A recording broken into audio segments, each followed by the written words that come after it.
روزہ دار کے لیے خصوصی شفقت۔ رسول اللہ صلی اللہ علیہ وآلہ وسلم نے فرمایا، روزہ کی حالت میں جب کوئی بھول گیا اور کچھ کھا پی لیا تو اسے چاہیے کہ اپنا روزہ پورا کرے، کیونکہ اس کو اللہ نے کھلایا اور پلایا۔ روزہ اور جنت کا دروازہ۔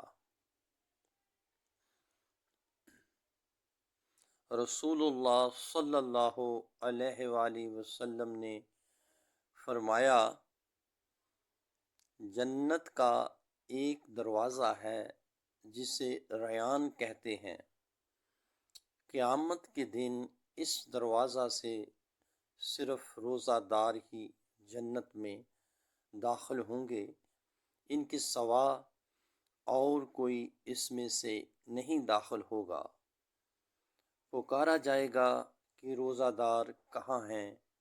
وہ کھڑے ہو جائیں گے، ان کے سوا اس سے اور کوئی نہیں اندر جانے پائے گا۔